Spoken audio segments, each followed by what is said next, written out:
আপনিও বাসায় বসে খুব সহজে একদম বলতে গেলে থাই সিঙ্গাপুরিয়ান ফ্লেভারে এরকম মজাদার স্পাইসি ক্র্যাব বাসায় রান্না করতে পারেন। আমি আপনাদের পুরো প্রসেসটা দেখিয়ে দিচ্ছি। আমি এখানে নিয়েছি একটা সামুদ্রিক ক্র্যাব। এটা আমি ডিসিসি মার্কেট থেকে নিয়েছি। কাটাটা দেখিয়ে দিচ্ছি। প্রথমে আপনি খোলসটা জাস্ট এভাবে ইজিলি খুলে নিতে পারবেন। তারপরে যে এখানে যে ফুলকাগুলো আছে এগুলো একটু ছাড়িয়ে নেবেন। তারপর হচ্ছে পাটা জাস্ট টান দিবেন, ইজিলি জাস্ট পা খুলে যাবে। ক্র্যাব রান্না অনেক বেশি ইজি। আমি ফার্স্টে ভয়ই ক্র্যাব রান্না করতেছিলাম না যে কীভাবে পরিষ্কার করবো, বাট এটা খুব ইজি। এটা জাস্ট আপনি ভালো মতো পরিষ্কার করে আপনি জাস্ট ইজিলি পাগুলো ছাড়িয়ে নিতে পারবেন। এই যে এখানে যে ফুলকা বা ময়লা যা আছে জাস্ট হাত দিয়ে টান দিয়ে খুলে ফেলতে পারবেন। পুরো প্রসেসটা আপনারা একটু ভালো মতো দেখুন, আপনিও বাসায় ইজিলি এটা রান্না করতে পারবেন। এই যে ফুলকা দেখলেই বুঝতে পারবেন যে কোনগুলা ফুলকা, কোনগুলা খাওয়ার মতো, বাদ দেওয়ার মতো। একদম খুব সহজ। মাছ কাটার থেকে ক্র্যাব কাটা এত বেশি ইজি আমি বুঝতে পারিনি।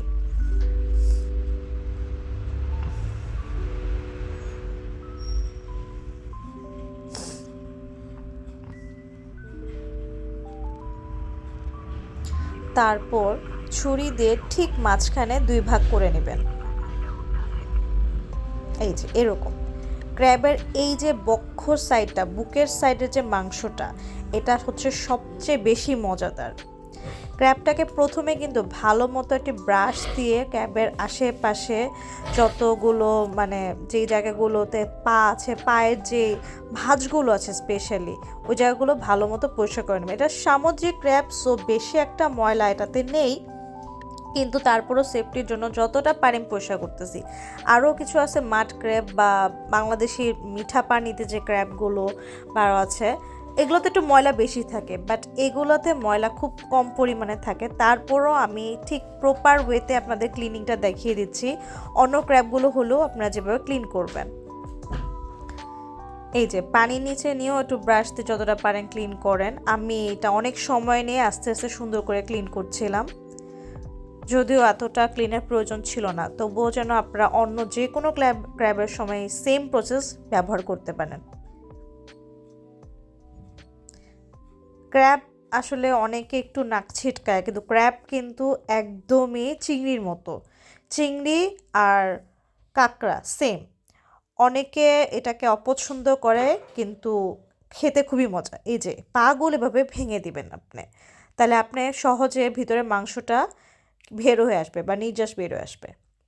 প্রথমে ওকটাকে একটু গরম করে নিয়েছে, আর আপনি অবশ্যই গুঁড়া করা গোলমরিচ নেবেন। ওকটা একটু গরম ছিল, তাই দেওয়ার সাথে সাথেই ফ্লেভার বের হয়ে আসতেছিল, কিন্তু এটা পুড়ে যায়নি। ট্রাস্ট মি, একটুও পুড়ে নেই। আমি যেন একটা স্মোকি ফ্লেভার পাই তার জন্য একদম গরম ওকের মধ্যে দিয়ে দিয়েছিলাম। তারপর কিছুক্ষণ নেড়েছি, জাস্ট কয়েক সেকেন্ডের মধ্যে অনেক ফ্লেভার চলে এসেছিলো। তারপর আমি চারিদিকে একটু তেল দিয়ে দিয়েছি এভাবে।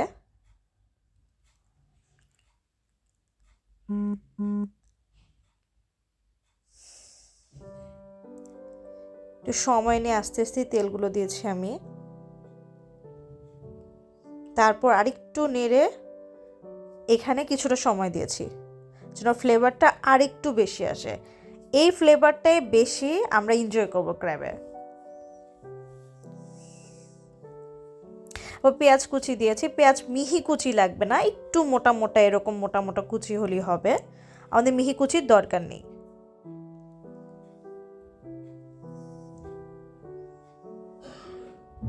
আমি পুরো প্রসেসটা আস্তে আস্তে দেখিয়েছি আপনাদের।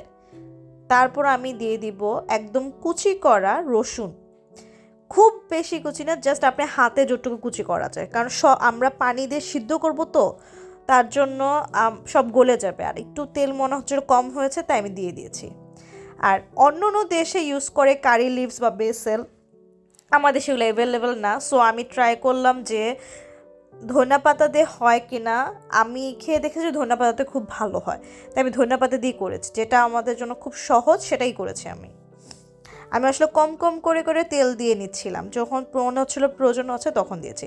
এই যে আমি আদা বাটা দিয়ে দিয়েছি।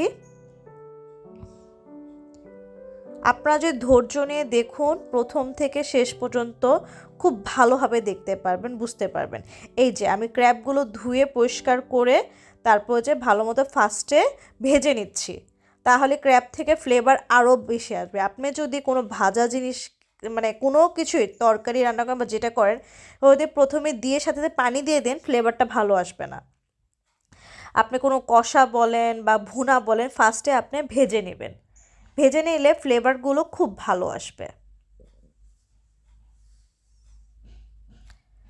এই যে ক্র্যাবের যে মাথাগুলো এগুলো একটু পরে দেবো, এগুলো আসলে সেরকম একটা কাজ নেই, কিন্তু মানে দিলে একটু ফ্লেভার ভালো আসবে এই চিন্তায়, বা দেখতে সৌন্দর্য, এটা মেইনলি দেখতে সৌন্দর্যের জন্য আমারও ভালো লাগবে।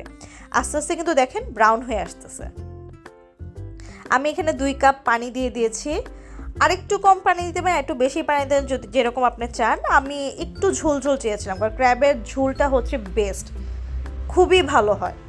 আচ্ছা, আরেকটা জিনিস, আপনি কিন্তু এটা মাখন দিয়ে রান্না করতে, মাখন দিয়ে রান্না করে ফ্লেভার খুবই ভালো আসে, বাট আমি একটু মিতব্যয়ী টাইপের, আর আমি সবসময় সবাই যেভাবে রান্না করতে পারবো সেভাবে করেছি। এই যে আমি ঢেকে দিয়েছি, ঢেকে দিয়ে আমি 3-4 মিনিট জাস্ট ওয়েট করেছি। 3-4 মিনিট পর খুলে দিয়েছি, দেখেন টারা, ম্যাজিক!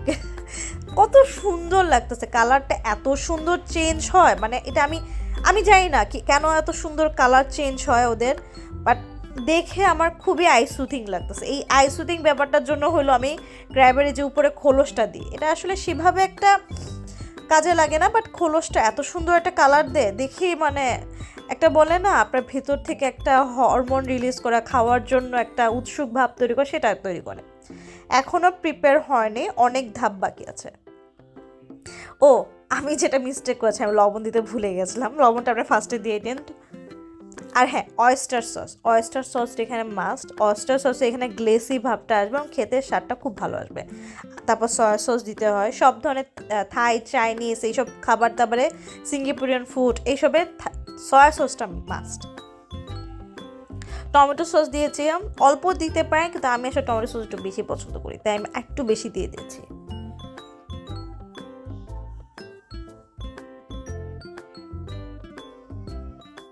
তারপর একটু নেড়ে দিলাম। এই যে এখানে আমি 1 চামচের মতো চিনি দিয়েছি, চিনিটা কিন্তু মিষ্টি করার জন্য না, স্বাদটাকে ব্যালেন্স করার জন্য। মনে রাখবেন সব খাবারে 1 চামচ চিনি দিলে স্বাদটা বৃদ্ধি পায়। আর হ্যাঁ, ক্র্যাবের মিট কিন্তু অনেক মিষ্টি হয়। এই যে আমি একটু বারবিকিউ সস দিয়ে দিয়েছি, এটা টোটালি অপশনাল, আমি একটু বারবিকিউ সসের ফ্লেভার পছন্দ করি। আপনি চাইলে শুধু oyster আর সয়া সস দিয়ে রান্না করে ফেলতে পারেন, আমি একটু বাকিগুলো অ্যাড করেছি নিজের স্বাদের জন্য। কিছুক্ষণ নাড়াচাড়া করার পর আমি ঢেকে দিচ্ছি। তারপর যে যখনই মোটা হবে, পানিগুলো একটু বলক আসতেছে, তারপর আমি একটু নেড়ে দিলাম। এরপর যেটা মেইন কাজ হচ্ছে, অল্প অল্প করে এভাবে পানিতে গুলিয়ে কিন্তু কর্নফ্লাওয়ার দিতে হবে। কর্নফ্লাওয়ার কখনোই ডাইরেক্ট দিতে হয় না, কর্নফ্লাওয়ার যদি ডাইরেক্ট দেন আপনার কর্নফ্লাওয়ার কিন্তু জমে যাবে, আর অল্প অল্প করে দিতে হয়, তারপর একটু করে নাড়তে হয়। আপনার কতটুকু লাগবে, কতটুকু কনসিস্টেন্সি লাগবে সেটা বুঝে কিন্তু করতে হয়। আপনি যদি বেশি কর্নফ্লাওয়ার দিয়ে দেন অনেক শক্ত ঘন হয়ে যাবে। আমার এটা পুরোটাই লাগবে, কারণ পানি একটু বেশি দিয়ে দিয়েছিলাম।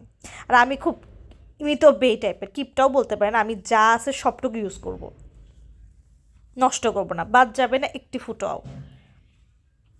এই যে আমি নেড়ে দিচ্ছি, এই যে নাড়তে নাড়তে আস্তে আস্তে এরকম ঘন কনসিস্টেন্সি চলে আসবে। তারপর যে মাথাগুলো ছিল বা যেটা বলতে আমি খোলসগুলো, আমি ভুলে একটা পা উঠায় ফেলছিলাম, খোলসগুলো দিয়ে দিচ্ছি।